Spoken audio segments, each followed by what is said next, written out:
Hello, আসসালামু আলাইকুম রহমতুল্লাহি ওবারাকাতু। আমি মোহাম্মদ ডক্টর ইউনুস বলতেছিলাম, বাংলাদেশ থেকে প্রধান উপদেষ্টা। কে বলছেন? হ্যালো। ওয়ালাইকুম আসসালাম রহমতুল্লাহি বারাকাতু। আমি সজীব ওয়াজেদ জয়, শেখ হাসিনার একমাত্র পুত্র সন্তান বলতেছিলাম। স্যার, কিছু কথা বলার জন্য আপনাকে ফোন করছি, কথা বলতে পারবো? ফোন যখন করেই ফেলেছো তখন কথা না বলে তোমাকে কেটে দিতে হবে না। যা বলতে ফোন করছো সেটা ফটফট করে বলে ফেলো। আমি আবার ব্যস্ত মানুষ বাবা, আমার ওইরকম সময় নেই তোমাদের সাথে কথা বলার। যাই হোক, বুঝতে পারতেছি। কথা বলা যদিও যাইতো, একটু খোঁচা মারা কথা বললেন, আমাদেরকে দামই দিলেন না। অথচ একটা সময় আমরা ছিলাম রাজা, আর তোমরা ছিলা আমাদের প্রজা।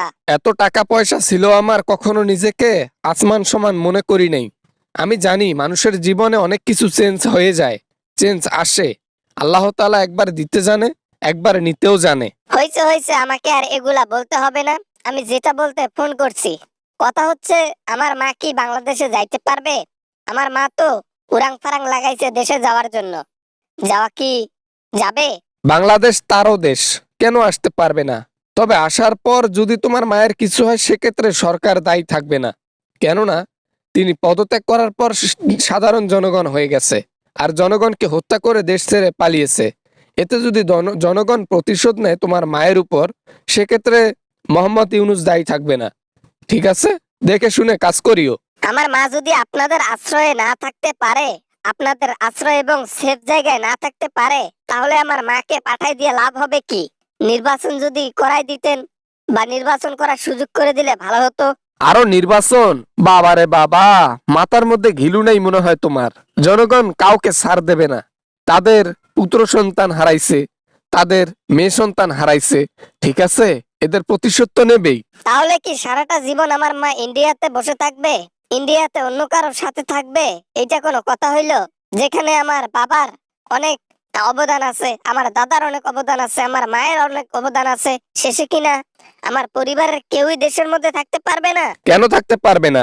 অবশ্যই থাকতে পারবে, যদি সে অপরাধী না হয়। কিন্তু তোমার মা যে জঘন্যতম অপরাধগুলো করে গেছে, সে অপরাধের খিসারত দিতে হবে জনগণকে। জনগণ তার হিসাব নিবে বৈঠকে বৈঠকে। বুঝতে পারছো কি বলছি? এইসব আজাইরা ফাদলা বাদ দিয়ে ফোনটা রেখে দাও, বুঝছো? তোমার মাকে এখানে পাঠারই দরকার নেই। কারণ যে 2 দিন বেঁচে আছে ওখানেই থাক, এখানে আসলে পাক্কা মরণ। যে জনগণের জন্য এত কিছু করলো আমার মা, সেই জনগণ এখন আমার মাকে উপরে পাঠাই দেবার জন্য উতলে পড়েছে। হায় রে দুনিয়া, কত কি করলো বাংলাদেশের মানুষের জন্য! একটা অবদানও মনে রাখার মতো নয়। 1 টাকা উন্নয়ন করে 10 টাকা পকেটে পুরো, সেই উন্নয়ন করে লাভ নাই, সেই ভালো দেখিয়ে লাভ নাই, যে ভালোতে দেশের মানুষ খাইতে পারে না। আবার দিন শেষে সেই প্রাণী নেওয়া হয় যে প্রাণে সারাটা জীবন মানুষ বসবাস করলো। আজকে বাংলাদেশের মানুষ কেন তোমার মাকে দেখতে পারে না? কারণ সে একজন স্বৈরাচার, সে একজন খুনি, সে গণহত্যা করেছে। বুঝতে পারছো কি বলছি? হ্যাঁ, আমি বুঝতে পারছি। আমার দোষ, আমার মায়ের দোষ, বুঝতে পারছি। আর এটাও বুঝতে পারছি আমার মা কখনো বাংলাদেশে যাইতে পারবে না।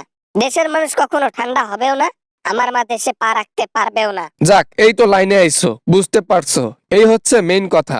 দেশের মানুষের লোকসান করে গেছে, এটার ভরপাই তো করতে হবে নিজের জীবন দিয়ে হলেও। দেশের মানুষ তো কম ছাড়বে না, তাই না? স্বাভাবিক ব্যাপার। তো ভালো থাইকো, ফোন রাইখা দাও। আর ভালো, জনগণের টাকা লুটপাট করে আগে আমার মা টাকা পয়সা দিত, এখন আর সেটাও দেয় না। জীবনটা তেজপাতা করে দিল আমার আম্মা। সি, ভালোই লাগতেছে না, টাকা পয়সাহীন জীবন। এতদিন পর একটা মজার জোকস শুনলাম। জনগণের টাকা মেরে মেরে ছেলেকে দিত, মেয়েকে দিত। নিজের মুখেই স্বীকার করলা। ভাল লাগলো।